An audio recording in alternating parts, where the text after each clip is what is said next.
Hey everyone, welcome back. Today's video is going to be about the Disassembly. I've had a lot of requests to talk about the general signal motor bell, and I figured I would do that today, and I also wanted to put it up against and compare it to the Edwards MB10-24, probably one of the most popular bells in my country. As many of you know, I live in Canada, so bells are nothing unusual here. We have been using bells for pretty well as long as fire alarm systems have been a thing for, until the last probably 5 to 10 years when there's been a switch over to horns and horn strobes over bells. But until then, and still to this day, there are tons of bells everywhere, and the MB10-24 is one of the most popular, that among Edwards 439Ds. Those are also very popular, however they are slightly less now as they have been replaced with motor bells, as vibrating bells just aren't quite as reliable, higher current draw. Do I like them more than motor bells? Sure, but they're not as practical, I guess I could say. They do sound much better when they are doing a coating other than steady.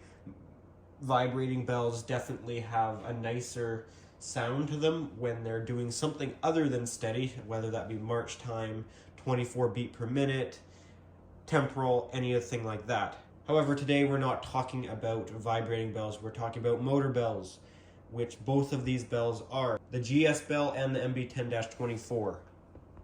You may have noticed I call the Disassembly the Disassembly. That's because that's what I gotta call it, because it is also model MB10-24. So there's the logo on the Disassembly, and there's the logo on the MB10-24, the more commonly known MB10-24. I know there is some interesting history of the two companies. I can't remember if Edwards bought General Signal or how the integration happened, but I do know there is some interesting history there. Unfortunately, I don't know what that history is. I also know there was some specific years of importance of when this bell existed, the GS bell, the General Signal bell. However, again, I'm not sure of what those are. I'm sure there are some people down in the comments, though, that do know, so feel free to put that down. I would appreciate that if you know it. But let's actually take a look at the physical bell and see what's going on with the two different bells, because they are the same model number, as they are both MB10-24. This one also has, focus, this one also has MB74330. So though they have the same model number, they are two very different bells, which you don't need to even take them apart to figure out they're two very different bells. For one, looks are different. You can see that the GS bell has a silver nameplate on it, versus the MB10-24 has a very distinct black nameplate on it. It's easy to tell with bells here what type they are, because mainly there's only 3 different bells in this country. There's the MB10-24, you can see it from a mile away, black center. Or silver center, you know it's a GS bell. Or if it's a gold center, you know it's a 439D. So it's really easy with bells here to tell from a distance. Also, they have a different profile. You can see that the GS bell on the left there has a deeper gong on it, versus the MB10-24 Edwards bell has a more shallow gong on it, and it has a tapered in back side to it, base, versus more squared off ones on the GS bell. The current draw is also different. The GS bell is 0.035 amps or 35 milliamps, versus the MB10-24 is 0.030 amps or 30 milliamps, so 5 milliamps more on the GS bell. So let's take them apart, but let's do it in order for each one. So we'll do one thing on one bell and then the same thing on the other bell, if that makes sense. So first we'll start by taking the gongs off.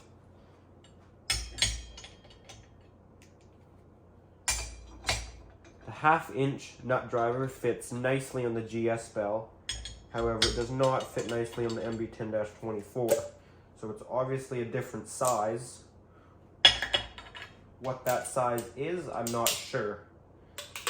But typically for gongs, I always just go for the 1/2-inch, and usually it does fit, though some bells it is looser than others.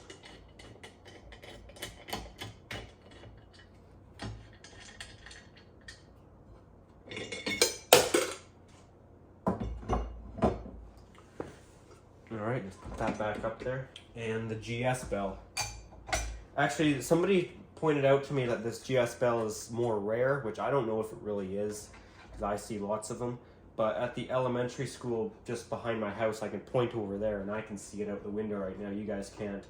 That school, all the bells in it they were all Edwards they were all Edwards MB10-24s, and this one bell was an exception, this one GS bell. So probably just not enough ordered for the one, and they realized they needed one more, or they were out of stock and didn't have enough of the MB10-24s and they needed one different bell.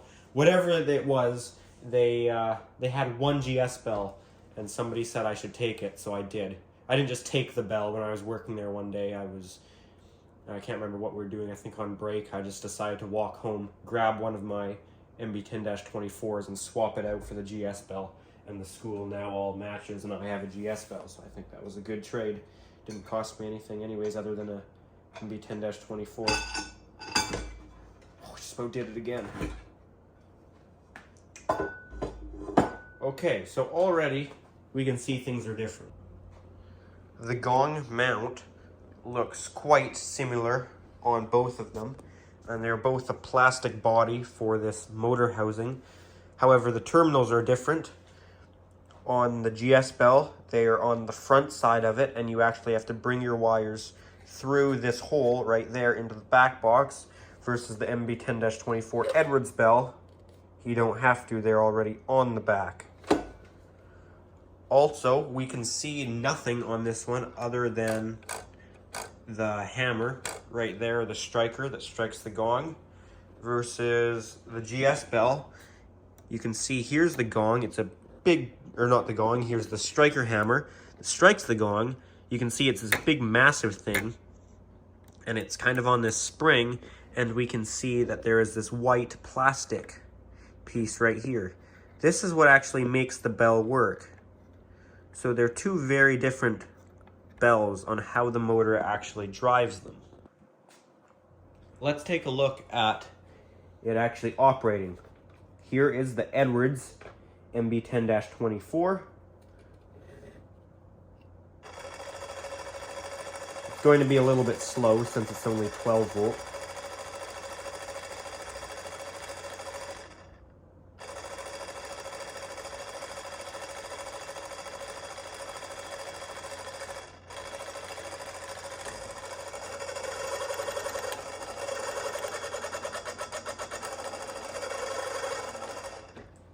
However, there you go, you can see that operating. And here is the GS bell.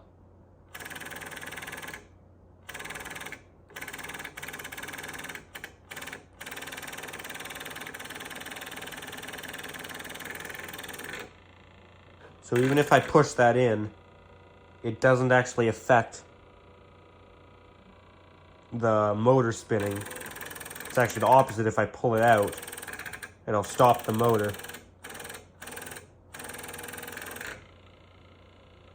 And that, of course, would also spin faster on 24 volt.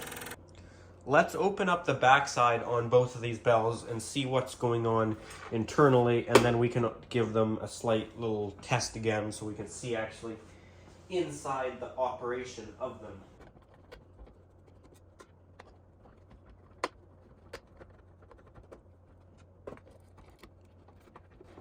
So here is the mechanism inside the MB10-24. You can see there is some gearing reduction here, that the gear right on the motor is much smaller, so it has to spin more times for this larger gear to rotate. So the one on the motor directly rotates this larger one, which has this off-center nub sticking out of it, which forces this plastic piece to move back and forth, which that moving back and forth is directly attached to this metal plunger. Well, I shouldn't say directly attached, because there are some springs in it to slightly isolate it, and probably just helps out with a smoother operation. A slight little try again.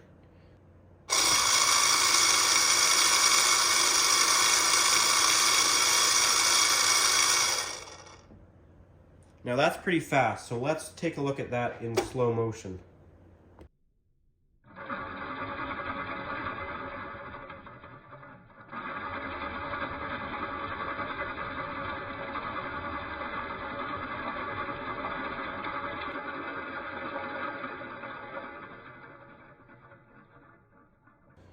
Okay, now time for the GS bell. I hope that slow-mo looked alright. I know usually the lights don't, the artificial lighting like the LED lights kind of make it strobe, so that's probably done it again, I'm sure. Let's take a look inside the GS bell, where we don't actually have screws on the back. We have this paper thing that you can kind of pry off.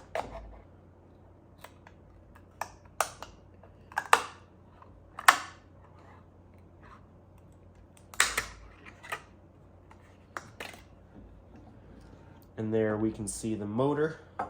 It's much more boring though. Really all there is in there is the motor. That's about it. And it looks like it is pretty well the exact same motor. So I guess this motor must have more strain on it, and that must be how they figure it has the 5 milliamp higher current draw. I'm guessing the MB10-24 Edwards bell is slightly more efficient, which I can completely see, because just spinning this with your hand, it's very low resistance. We're spinning this one, there's definitely higher resistance with this style of it. Anyways, let's hook this up to the batteries and give this one a shot. Once again, this one will be actually 24 volt. I did it. Their slow-mo was actual 24 volt on that one too.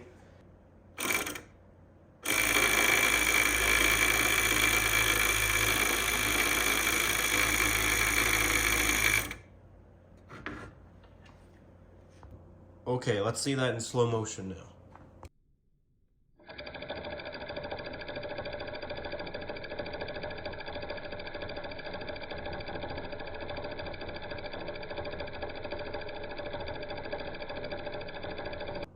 Okay, so that was the bells both operating with just the motor and the striker moving. Let's actually put these back together and put the gongs back on them and give each one a listen to.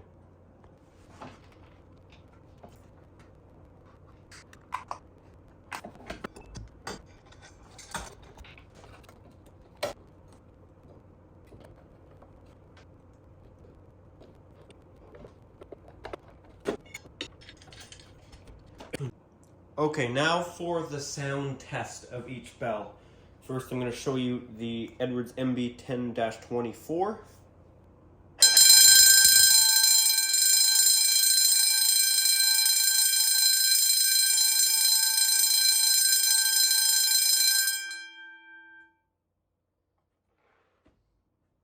Alright, that was the MB10-24. Now let's do the GS bell.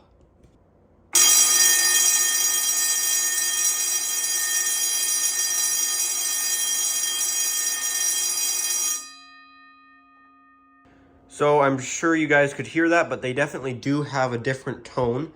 This one I would say is faster. It's a faster bell than the MB10-24, as well as the GS bell is a higher pitch tone, and the MB10-24 is a lower tone, I would say. As far as actual loudness, I'm not sure though, so let's do a decibel test. Alright, I got the decibel meter placed at exactly dead center. We will set this to max. So it will hold the loudest volume it hears. So if I go, hello, there we hit 75 decibels, and it'll hold at that loudest noise that it records.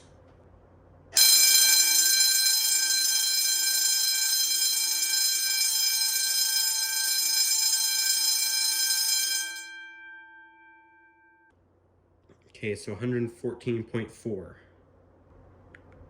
Okay, here goes the GS bell.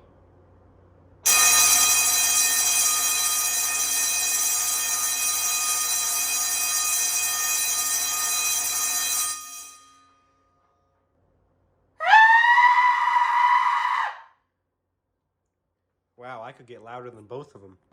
Anyways, the GS bell was 111 decibels. Meaning the MB10-24, though it is a lower pitch tone, it is 3 decibels louder. Now, just because we can, I want to compare it to an I want to compare it to a 439D, just for fun. So I'll put it exactly in the same spot where the bass is at the edge of this 4-foot long thing, and this has been put right at 2 feet, dead center.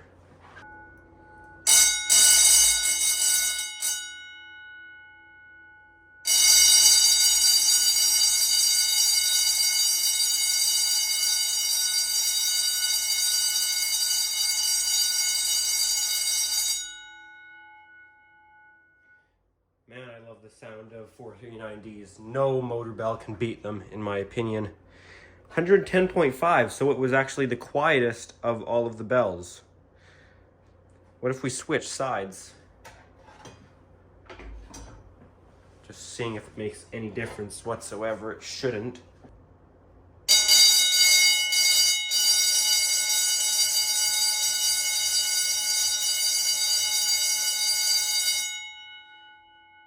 Huh. Slightly louder on the left side. Maybe the spacing's not exactly fair, or it could just be the room causing something different. But anyways, we're within a decibel, so I would say it's pretty well a tie with the GS bell, and the MB10-24 is still the louder bell. If we wanted to be real scientific, this wasn't a good test at all because we were using batteries, so you could say that the batteries were getting slightly more depleted on each use. If we really wanted to get picky, well, the wire's longer on this one, so we got more voltage drop too, and the room's not exactly set up for sound recording purposes, so there's lots of things that aren't fair about this test, but I don't care. We're comparing fire bells in a garage here, so it is what it is. So that's about all I've got for this video and comparing these bells. Let me know what you think. If you do enjoy my videos, make sure to give it a thumbs up and subscribe if you're interested. Also, check out my Instagram account if you're interested at Pickle700, and I've got some bonus stuff on there, stuff posted prematurely, stuff posted earlier than you'd see it on the YouTube channel, and just extras, that sort of stuff, things that don't make it to the YouTube channel. So if you're interested, feel free to check that out. Anyways, guys, that's it for this video, so thank you for watching.